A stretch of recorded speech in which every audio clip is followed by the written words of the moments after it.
사화.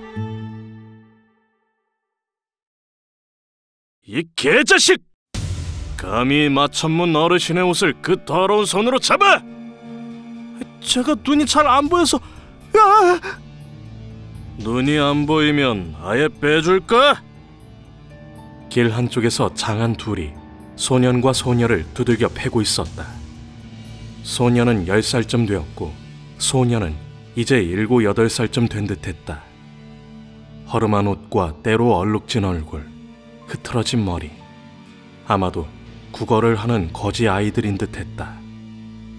두 장안은 칼을 찬 무인들이었는데 두 아이를 발길로 툭툭 차며 농락했다. 가볍게 차는 것 같아도 무공을 익힌 자들의 발길질이다. 어린 아이들에게는 견디기 힘든 고통을 주기에 충분했다.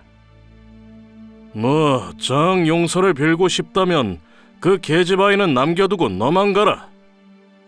나으리, 정말 누나를 빼서 지나가는 개에게 먹이로 주기 전에 저 꼬맹이 계집만 남겨놓고 꺼져, 거지 새끼야. 턱이 뾰족한 장안이 입술을 비틀며 턱으로 소녀를 가리켰다. 안 됩니다. 연아는 제 동생. 퍽! 장안의 발길질이 다시 소년을 강타했다. 풀쩍 튀었다가 나뒹군 소년이 고통을 참고 부들부들 떨며 소녀의 앞을 가로막았다. 제발. 이 거지 새끼가 정말! 뾰족턱의 장안이 눈을 부라리자 옆에서 바라보고 있던 다른 장안이 칼을 빼들었다. 이봐, 누나를 뺄 게 아니라 모가지를 따버리는 게 더 조용하겠어. 멀찍이서 그 광경을 지켜보던 사람들은 들끓는 분노를 가슴에 품고 있으면서도 누구 하나 나서지 못했다. 상대는 마천문 성도 지부의 무사들이다. 천하무림을 장악하고 있는 8대 마세 중 하나. 말 한마디만 잘못해도 성난 칼날에 목이 떨어질지 모른다. 성도의 관군들도 그들을 어쩌지 못하는데 자신들이 무슨 수로 막는단 말인가. 저 짐승들의 무도한 폐악질에도 분노를 삼키는 수밖에. 주먹을 불끈 움켜쥐고 외면하는 수밖에. 어린 거지 하나 살리겠다고 목숨을 걸 수는 없는 일 아닌가. 그저 보고도 못 본 척하는 게 오래 사는 길이다. 형무처는 사람들의 분노와 비겁한 외면을 보고 눈살을 찌푸렸다. 하지만 그들을 탓할 수만도 없었다. 두 장안은 인류 고수라 해도 모자람이 없는 무인들이었다. 힘없는 양민들에게 목숨 걸고 용기를 내서 그들을 상대하라는 것은 오만한 강요일 뿐. 결국 그가 장안들 쪽으로 걸음을 틀었다. 아직 공력을 오성도 채 되찾지 못한 상태지만 장안들 정도는 어렵지 않게 처리할 수 있을 듯했다. 그런데 그때 장안들을 향해서 누군가가 몸을 날렸다. 휙! 동시에 공기를 가르며 뭔가가 날아갔다. 어? 칼을 빼들고 있던 장안이 놀라서 칼을 재빨리 휘둘렀다.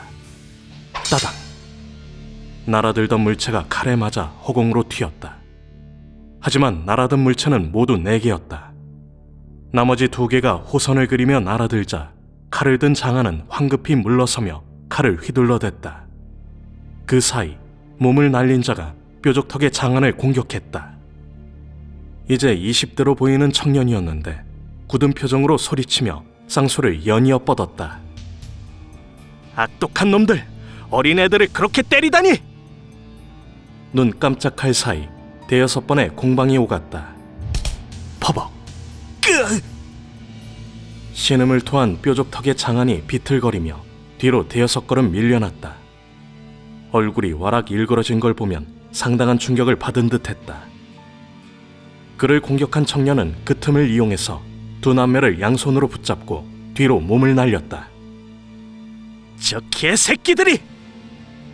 뾰족턱의 장안이 분노에 찬 고함을 내질렀다. 칼을 빼들었던 자의 경악한 목소리가 뒤를 이었다. 한 놈은 단가놈이다!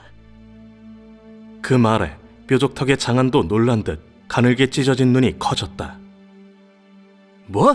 정말이야? 분명해. 내가 쳐낸 암기 단가가 만든 철질녀야. 나는 놈들을 쫓을 테니 어서 지부에 가서 알려! 단가 놈들이 성도에 들어왔다고!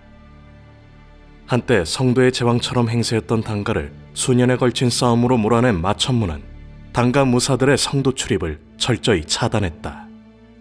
그 바람에 한동안 단가 무사들이 보이지 않았는데 거지 남매를 구하기 위해 모습을 드러낸 것이다. 비켜! 뾰족턱의 장안이 양민들을 향해 손을 휘두르며 내달렸다. 양민들은 화들짝 놀라서 옆으로 갈라섰다. 그 와중에도 두어 명은 은근슬쩍 머뭇거리며 장안의 발걸음을 지체시켰다. 직접 뛰어들어서 구해주지 못한 마음의 빚을 그렇게라도 갚고 싶은 듯했다. 이 버러지 새끼들이! 멈칫했던 장안이 느릿하게 비켜서는 청년의 어깨를 밀치고 다시 달렸다. 차가운 눈빛으로 그 모습을 바라보던 형무천이 우수를 흔들었다. 순간 앞으로 달려나가던 장안이 갑자기 푹 고꾸라지더니 단단한 땅에 뾰족한 턱을 박았다. 팔다리가 나무막대처럼 마비되어서 대응할 틈도 없었다. 퍽! 끄! 재수가 없으려니 턱을 박은 땅에 머리통만한 바위가 박혀 있었다. 턱과 이가 부서졌으니 몇 달 동안은 식사도 제대로 못하겠군. 형무천은 간단하게 장안 하나를 처리하고 두 남매를 구한 청년들이 사라진 곳을 바라보았다. 차갑게 가라앉은 눈빛에서 잔잔한 파랑이 일었다. 그가 아는 정파의 무인은 위선자들이다. 입으로는 정의를 논하지만 아집에 사로잡혀서 자신들과 다른 생각을 가진 사람을 인정하지 않는 자들, 선량한 자들의 순수한 마음을 이용하는 사기꾼들.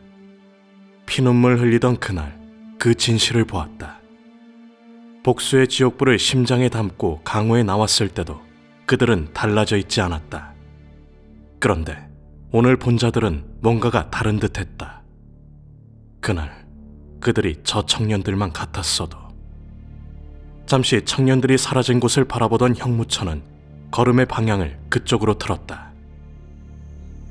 두 청년, 단가기와 운학은 성도의 외진 골목까지 달린 후 걸음을 멈추었다. 두 남매를 내려놓은 운학이 말했다. 성공했느냐? 소년이 두들겨 맞을 때와 달리 맑은 웃음을 지었다. 예, 여기 있어요. 그러고는 품속에서 서신을 꺼내 내밀었다. 뾰족턱 장안의 품속에서 슬쩍한 서신이었다. 서신을 받아든 운학의 표정이 밝아졌다. 다행이군. 수고했다. 그가 품속에서 작은 은두를 꺼내 건네주자 소년의 입가에 웃음이 번졌다. 은두는 한 양쯤 되었다. 그 돈이면 두 남매가 한 달 동안 굶지 않고 지낼 수 있었다. 아니, 아끼면 2달도 충분했다. 몇 대 맞은 것쯤이야 그 돈에 비하면 아무것도 아니었다. 오늘 일을 누구에게도 말하면 안 된다. 무슨 말인지 알지? 걱정 마세요. 목에 칼이 들어와도 말 안 할 테니까요. 다음에 또 필요하면 찾아주세요. 소녀는 꾸벅 인사를 하고는 소녀의 손을 잡고 골목 깊은 곳으로 뛰어갔다. 단가기는 두 남매가 사라질 때까지 바라본 후 이마를 찌푸렸다. 그냥 보내도 될까? 그럼 어쩌겠나. 입을 막자고 어린아이들을 해칠 수도 없는 일 아닌가? 하긴. 망설이던 단가기가 머리를 흔들며 돌아섰다. 단가기와 운학으로부터 20여 장 떨어져 있던 형무천은 쓴웃음을 지었다. 그의 옆에는 두 청년을 쫓던 마천문의 장안이 목뼈가 부러진 채 널브러져 있었다. 그랬나? 순수함이 아닌 목적이 있는 구조였다. 그것도 자신들이 일을 시켰던 것. 그나마 두 남매를 순순히 보내준 것만은 다행이었다. 만약 아이들에게 손을 썼다면 두 사람 역시 내일의 해를 볼 수 없었을 것이다. 예전이나 지금이나 크게 달라진 것은 없군. 그는 미련을 버리고 뒤돌아섰다. 천하가 마도의 세상이 된 것에는 그의 역할이 절대적이었다. 만약 단가기와 운학이 진실된 마음으로 남매를 구한 것이었다면 그도 일말의 책임감을 느끼고 고민했을지 모른다. 마도인들에게 양민들이 피해를 입는 것은 그도 원치 않았으니까. 일단 광천국에 가보자. 그런데 돌아선 그가 멈칫했다. 묵직한 기운이 자신을 향해 밀려들고 있었다. 뒤이어 들려오는 소리. 그 애송이들과 한패거리는 아닌가 보군. 형무천은 무심한 눈으로 우측을 바라보았다. 한 사람이 허공에서 깃털처럼 천천히 내려서고 있었다. 강인하게 느껴지는 각진 얼굴, 검은 수염, 짙은 눈썹 아래 박힌 두 눈에서 형형한 안광을 뿜어내는 중년인이었다. 갈색 장포를 걸친 그는 40대 중후반쯤으로 보였는데 이채띤 눈빛으로 형무천을 응시했다. 묘한 놈이군. 예전에도 그런 말을 많이 들었다. 건방진 놈이라는 말도 많이 들었지. 그리고 그들 대부분은 그의 발 아래에 무릎을 꿇었다. 귀하도 평범한 사람은 아닌 것 같소만. 중년인의 눈초리가 살짝 치켜 올라갔다. 정말 오랜만에 듣는 건방진 말대꾸였다. 하지만 곧 상대를 이해했다. 자신의 정체를 모른다면 그런 말을 할 수도 있지 뭐. 그것도 상대가 보통의 젊은 놈들과는 다른 구석이 있는 듯해서 특별히 이해해 준 것이다. 나는 지금까지 내 앞에서 함부로 건방 떠는 놈을 살려준 적이 없다. 하지만 세상 물정을 모르는 놈 같으니 한 번의 기회를 더 주마. 볼 일 없으면 비켜주시오. 내가 좀 가봐야 할 곳이 있어서. 뭐라?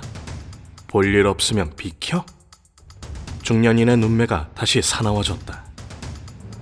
너는 내가 누군지 아느냐?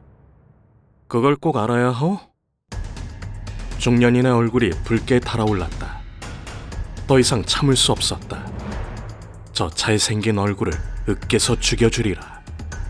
하지만 죽일 때 죽이더라도 왜 죽는지 정도는 알려주는 게 좋겠지. 혹시 단양마관이라는 벼로를 들어보았느냐? 단양이라. 단양마종이라는 벼로는 들어보았는데.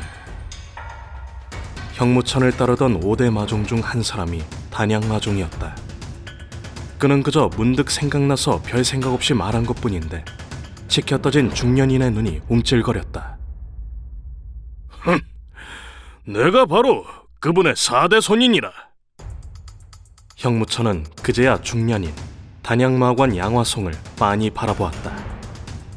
정말 신기했다. 열화와 같은 성질로 유명한 단양마종 양태궁의 4대 손을 이렇게 마주하다니. 세월이 100년 넘게 흐르긴 흘렀나 보다.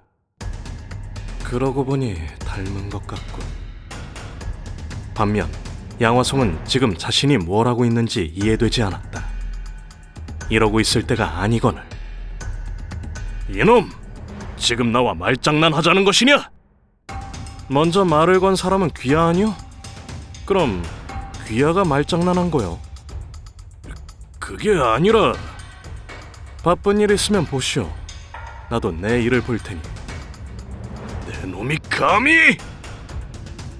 양화송은 더 참지 못했다. 뭔가 찜찜하긴 한데 성질상 그냥 보내면 석 달 열흘 동안 분을 사귀지 못할 듯했다. 튕기듯 앞으로 나간 그는 불끈진 주먹을 뻗었다. 되자! 붕! 아기 머리통만한 주먹이 바람을 가르며 벼락처럼 뻗어갔다. 그의 가문 동문절기 중 하나인 단양철권이었다. 제대로 맞으면 저놈의 머리통이 호박처럼 부서지리라. 맛 좀 봐라 애송이. 얼굴만 잘생기면 다냐? 그러나 형무천의 머리는 호박이 아니었고 맞지도 않았다. 바람에 밀리듯 옆으로 미끄러진 그는 좌소를 들어서 가볍게 저었다. 파리를 쫓듯 휘저은 그의 손짓에 양화송의 주먹이 옆으로 튕겨나갔다. 뒤이어 그의 우수가 부드러운 바람을 일으켰다. 하지만 겉보기로만 부드럽게 보일 뿐 내면에는 천붕의 기운이 담겨 있었다. 그야말로 눈 한 번 깜짝일 순간 양화송의 표정이 3번이나 변했다. 분노, 희열, 그리고 경악. 쿵! 뱃속에서 북소리가 들리는 듯했다. 자신도 모르게 한 걸음 물러선 양화송은 이를 악물었다. 어떻게 이런 개같은 일이. 인연이 있으면 또 봅시다. 형무천은 미련을 남기지 않고 그 자리를 떠나갔다. 그때까지도 양화송은 움직일 수가 없었다. 뱃속에서 자잘한 떨림이 계속되고 있었다. 이런 쌍, 도망가? 오냐 이놈, 어디 도망가 봐라. 지옥 끝에 숨어 있어도 언젠가는 찾아내서 빚을 받아낼 테니까. 그는 멀어지는 형무천을 향해 이를 갈며 소리쳤다. 그때 골목을 막 돌아가려던 형무천이 걸음을 멈췄다. 그러고는 잠시 생각하더니 몸을 돌려서 양화송이 있는 곳으로 되돌아왔다. 섬뜩한 기운이 든 양화송은 뒤늦게 후회했다. 짐이 그냥 보낼 걸.